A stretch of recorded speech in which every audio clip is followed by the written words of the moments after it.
कंजूस सास सुरेखा अपने पति देव, बेटे अर्जुन और बहू गीता के साथ अपने एक छोटे से घर में रहा करती थी। सुरेखा बहुत ही कंजूस किस्म की औरत थी। ऐसे ही एक दिन सुरेखा हाथों में सब्जी का थैला लेकर मार्केट जाने लगती है। तभी उसका पति देव सुरेखा से कहता है, अरे भाग्यवान, बाजार जा रही हो तो कुछ पतंगे ले आना, कल मकर संक्रांति है ना। तभी वहाँ सुरेखा की बहू गीता भी आ जाती है और वो अपनी सास से कहती है, और माँ जी साथ में दही, चूड़ा, गजक, रबड़ी, मूंगफली ये सब भी ले आना। पता नहीं कैसा पति, बहू और बेटा मिला है, हर समय पैसे को उड़ाने की सोचते रहते हैं। ये नहीं कि कुछ पैसे बचा लो और इन फिजूल के खर्चों को कम करो। अरे बहू, इन सब चीज की क्या जरूरत है, घर में बनाए तो है तिल के लड्डू, उन्हीं से काम चल जाएगा। ये बोलकर सुरेखा मार्केट जाती है और मार्केट से आते हुए देव और अपने बेटे के लिए कुछ पतंगे खरीद लेती है। घर आने के बाद कितने पैसे खर्च हुए सुरेखा उन सभी का हिसाब करने लगती है। तभी अर्जुन वहां आता है।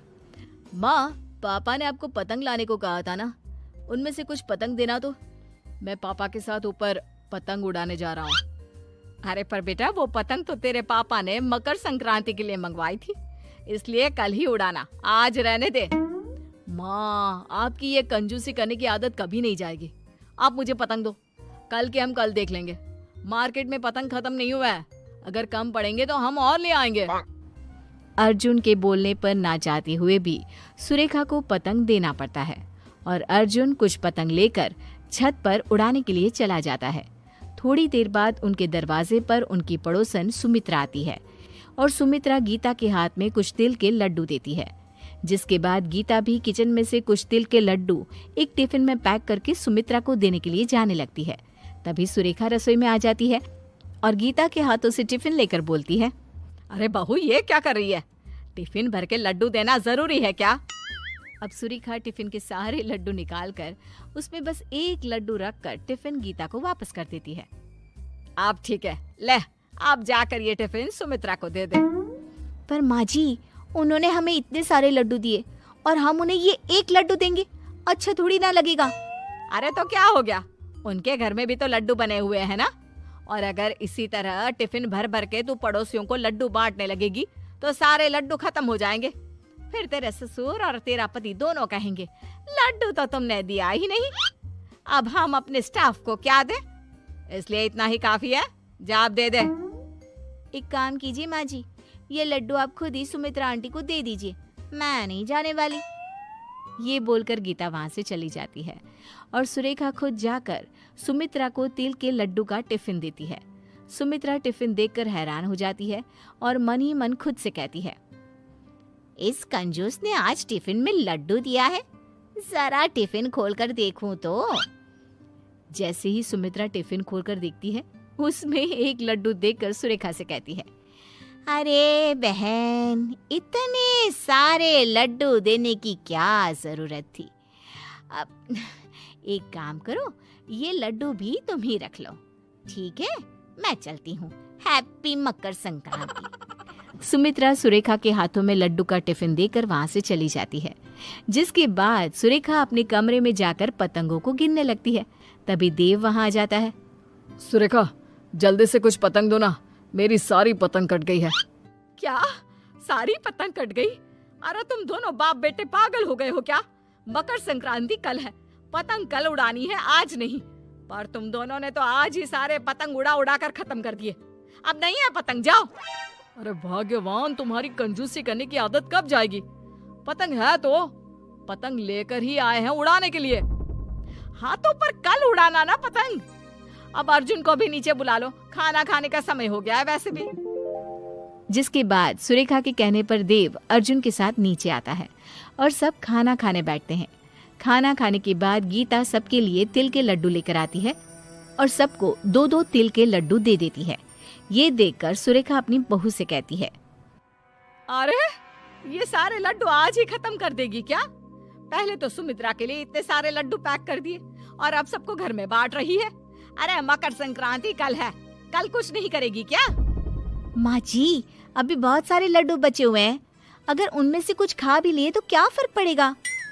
अगर लड्डू कम पड़ गए तो तेरे ससुर जी और अर्जुन के ऑफिस में कहाँ से लड्डू जाएंगे? सोचा भी है तूने? अरे जानती है ना इन दोनों बाप बेटे को, मकर संक्रांति खत्म होते ही ऑफिस में सबको लड्डू बांटने का शौक है। माँ जी, हद होती है कंजूसी की भी। ये बोलकर गीता वहाँ से अपने रूम में चली जाती है। सुरेखा भी मुंह बनाकर अपने कमरे में चली जाती है। अगले दिन मकर संक्रांति का दिन होता है। सब लोग जल्दी से नहा धोकर तैयार हो जाते हैं और मकर संक्रांति मनाने लगते हैं। कुछ देर बाद देव, अर्जुन और गीता पतंगबाजी के लिए तैयार हो जाते हैं, जिसके बाद गीता सुरेखा के पास जाती है और कहती है, माँ जी, आज के लिए पतंग खरीदी थी ना, अब तो आप हमें पतंग दे सकती है ना, ताकि हम छत पर जाकर पतंगबाजी कर सके। हाँ हाँ देती हूँ। ये बोलकर सुरेखा पतंग लेने के लिए जाती है, जहाँ उसने अपने 2 पालतू तोतों को रखा होता है। उन तोतों को देखकर सुरेखा खुद से बोलती है, सबको पतंग उड़ाने की पड़ी है, पर कोई एक बार भी इन बेचारे पक्षियों के बारे में नहीं सोचता जो खुले आसमान में उड़ रहे होते हैं। पतंग उड़ाने की वजह से न जाने कितने पक्षी घायल हो जाते हैं और अपनी जान से हाथ धो बैठते हैं। पतंग उड़ाने के लिए सब पूरी तरह से तैयार हो जाते हैं और अपनी सेफ्टी भी कर लेते हैं ताकि उन्हें चोट ना लगे, पर पक्षियों के बारे में कोई नहीं सोचता। ये बोलकर सुरेखा सारे पतंग लाकर गीता को दे देती है। तभी वहाँ देव और अर्जुन आते हैं और कहते हैं, क्या कर रही हो गीता? हम कब से तुम्हारा छत पर इंतजार कर रहे हैं और तुम हो जो पतंग लेकर नीचे खड़ी हो। अच्छे से तैयारी कर लेना। हाँ हाँ भाग्यवान, पूरी तरह से तैयारी कर ली है, कुछ नहीं होगा हमें अब। चलो अब। मैं आप सबकी नहीं, उन मासूम पक्षियों की बात कर रही हूँ जो बोल भी नहीं सकते। न जाने आज कितने मासूम पक्षी इन पतंग के मंझों से घायल हो जाएंगे। आप लोगों का क्या है, आप तो मजे कर लेंगे, पूरे दिन पतंग उड़ा लेंगे, पर जान से हाथ कौन गवाएगा? ये पक्षी, आप लोगों को एंजॉय करना है, पतंग उड़ाना है, जाओ जाओ भाई आप। सुरेखा की बातें सुनकर तीनों हैरानी से एक दूसरे को देखने लगते हैं और फिर पतंग नीचे रख देते हैं।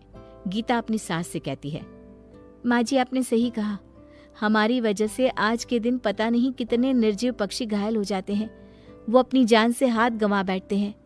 आपने आज मेरी आंखें खोल दी। मैं आज ये पतंग नहीं उड़ाऊंगी, बाकियों को उड़ाना है तो उड़ा सकते हैं। सुरेखा, तुम भले ही कंजूस हो, पर आज तुमने हम सबको एक बहुत अच्छी सीख दी है, इसलिए आज से हम लोग भी पतंग नहीं उड़ाएंगे और ऐसे ही मकर संक्रांति मनाएंगे। सही कहा पापा, हम हमेशा अपना मजा पहले सोचते हैं, लेकिन कभी उस मजे में किस तरह इन बेजुबानों को नुकसान पहुंचा रहे हैं वो नहीं सोचते। पर आज के बाद ऐसा नहीं होगा। जिसके बाद गीता, देव और अर्जुन पतंग नहीं उड़ाते और उसकी जगह परिवार के साथ समय बिताना, छत पर बैठकर दूसरे लोगों को देखना और पड़ोसियों के साथ गप्पे लगाना, गेम्स खेलना और इस तरह दिन का मजा लेना जारी रखते हैं।